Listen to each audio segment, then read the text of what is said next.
ആ യെശയ്യാ പ്രവചനം 6-ാം അധ്യായം അതിന്റെ 5-ാമത്തെ വാക്യം വായിക്കാം. അപ്പോൾ ഞാൻ അയ്യോ എനിക്ക് അയ്യോ കഷ്ടം, ഞാൻ നശിച്ചു, ഞാൻ ശുദ്ധിയില്ലാത്ത അതരങ്ങളുള്ളൊരു മനുഷ്യൻ, ശുദ്ധിയില്ലാത്ത അതരങ്ങളുള്ള ജനത്തിന്റെ നടുവിൽ വസിക്കുന്നു. ഇത്രയും യെശയ്യാവ് പറയാൻ കാരണം എന്താണ്? ഈ ഒരു വെളിപ്പാട് ലഭിക്കാൻ കാരണം എന്താണ്?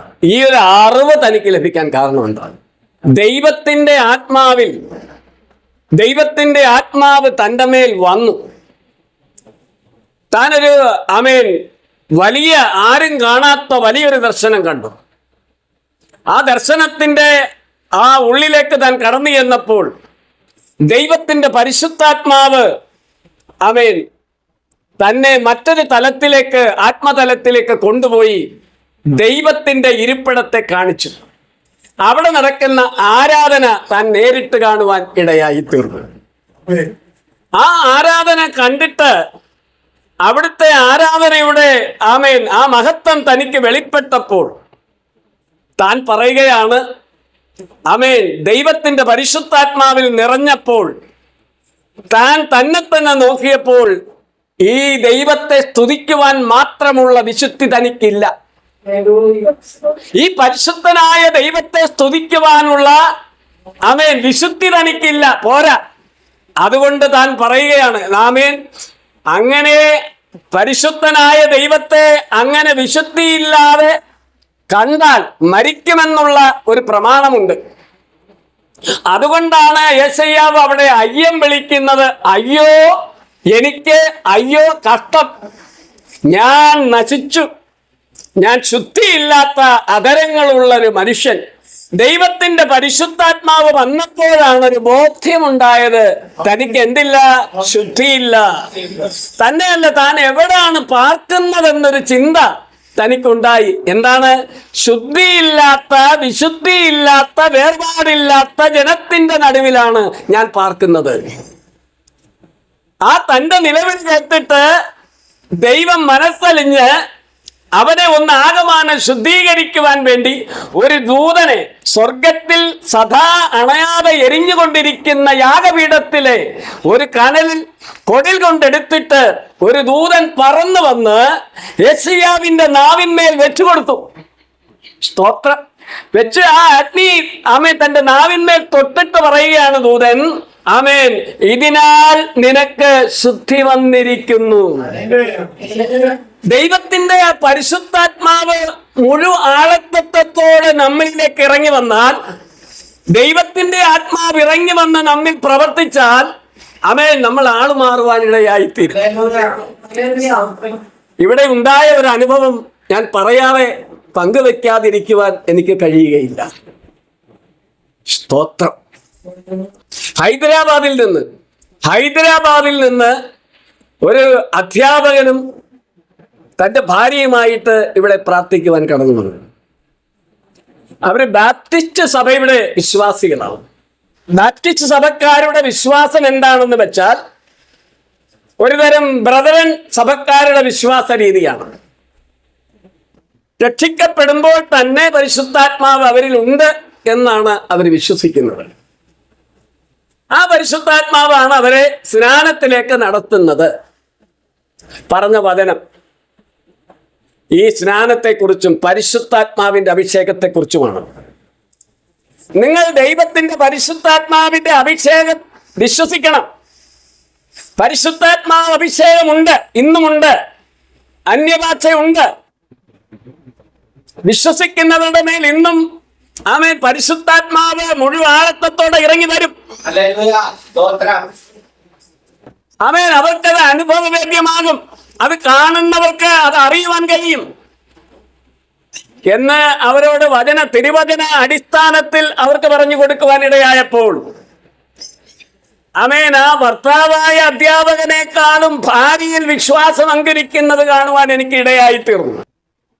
അങ്ങനെ അവരിലേക്ക് ആ വചനത്തെ പറഞ്ഞു കൊടുത്ത് അത് വിവരിച്ചിട്ട് ഞങ്ങൾ പാട്ടുപാടി ആരാധിക്കുവാൻ തുടങ്ങി.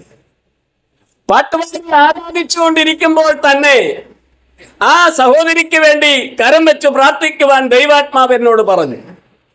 സഹോദരൻ നല്ല സ്തുതി നടത്തുകയാണ്.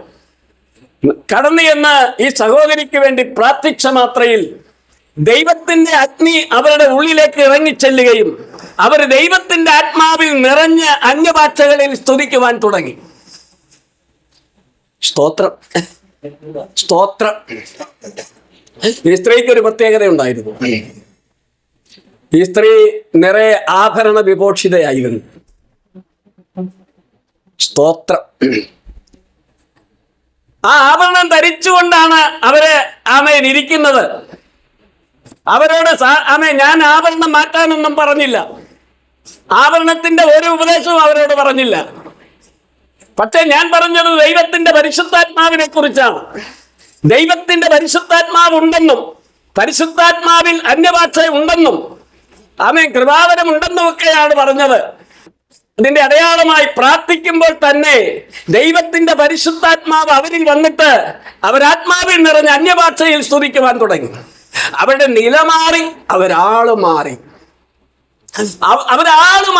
അവരിലെ പൈശാചികമായ ശക്തി അവരിൽ നിന്ന് വിട്ടുപോകുവാൻ തുടങ്ങി. ഞങ്ങൾ കാണുന്ന ഒരു കാഴ്ചയുണ്ട്. അവർ എന്താണ് സംഭവിച്ചതെന്ന് അറിയത്തില്ല. അവർക്കും അറിയത്തില്ല, ഞങ്ങൾക്കും അറിയത്തില്ല.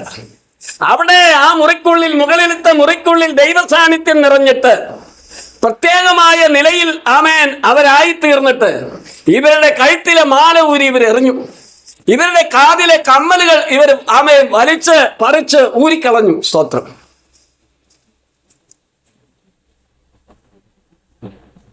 ഞങ്ങൾ സ്തംഭിച്ചു പോയി.